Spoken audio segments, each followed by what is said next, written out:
अस्सलामुअलैकुम students, welcome to physics house. आज हम जो टॉपिक पढ़ने जा रहे हैं वो है G P Thomson experiment. G P Thomson experiment क्या कहता है?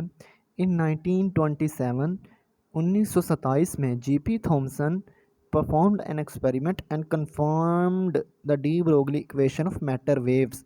1927 में जीपी थॉमसन ने एक्सपेरिमेंट परफॉर्म किया और उसने डी ब्रोगली इक्वेशन, जो कि डी ब्रोगली ने मैटर वेव्स के लिए दी थी, उसने डी ब्रोगली वेव इक्वेशन को कंफर्म किया। He obtained a fine beam of electrons accelerated through a potential difference of 15 keV। उसने एक फाइन बीम इलेक्ट्रॉन की ऑब्टेन की जो कि एक्सेलरेट हो रही थी एक 15 किलोवाट के पोटेंशियल डिफरेंस से, और made it to fall on a target which was not a single crystal. और उसने उस जो हमारे पास बीम थी उसको फॉल करवाया ऐसे टारगेट पर जो कि सिर्फ सिंगल क्रिस्टल नहीं था, बल्कि but it was made up of large number of tiny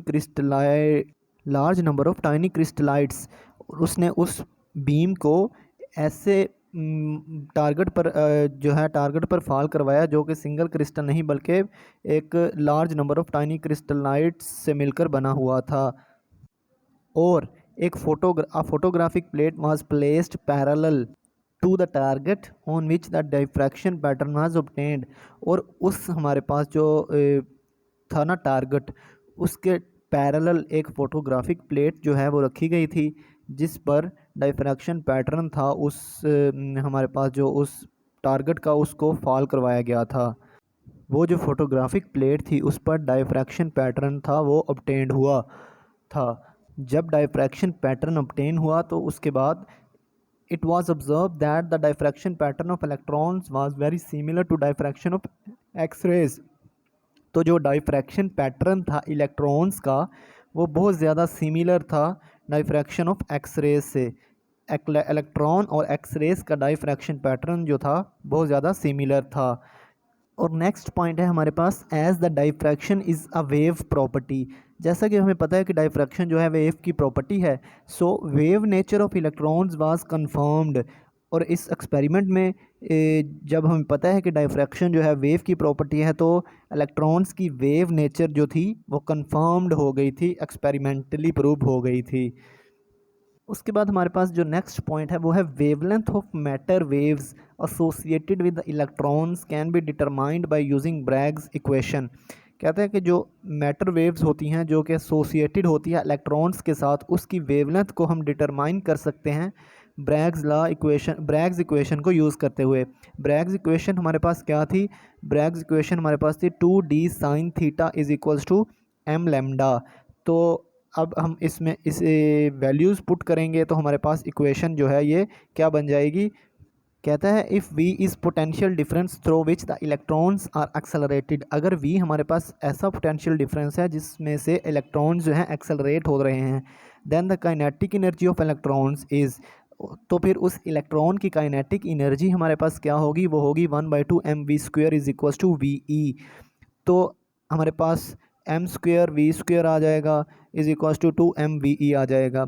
अब हम इसको और सिंप्लीफाई करेंगे तो हमारे पास mv का स्क्वायर ख़त्म और इधर हमारे पास 2mve² आ जाएगा। इसको इक्वेशन 2 का नाम दे देंगे हम। उसके बाद कहता है कि according to the de Broglie hypothesis. De Broglie hypothesis हमने पिछले लेक्चर में भी पढ़ा है। उसमें हमारे पास क्या कहता है कि डी ब्रोगली हाइपोथेसिस के मुताबिक जो है लैम्डा हमारे पास है h/mv के इक्वल होता है।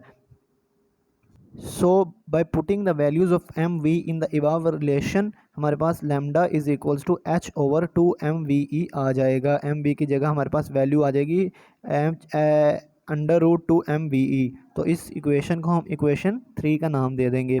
अब कहता है कि J P Thomson observe that the de Broglie wavelength associated with moving electrons was good in agreement with experimentally observed value that was finding out by using Bragg's law. कहता है कि जेपी थॉमसन ने ऑब्जर्व किया कि जो D Broglie wavelength है जो कि किसी भी मूविंग इलेक्ट्रॉन्स के साथ एसोसिएट है, वो एक गुड एग्रीमेंट है एक्सपेरिमेंटली। किसका गुड एग्रीमेंट है? एक्सपेरिमेंटली ऑब्जर्व्ड वैल्यू, जो कि हमने एक्सपेरिमेंटली ऑब्जर्व की वैल्यू वेवलेंथ की जो हमने एक्सपेरिमेंटली ऑब्जर्व्ड की by using the Bragg's law, उसके साथ वो गुड एग्रीमेंट है। सो ये था हमारा आज का टॉपिक, जेपी थॉमसन एक्सपेरिमेंट। तो अगर आपको लेक्चर अच्छा लगे तो लाइक करें, वीडियो को शेयर करें, चैनल को सब्सक्राइब करें ताकि मज़ीद आने वाले लेक्चर्स आप तक बर वक्त पहुँचते रहें।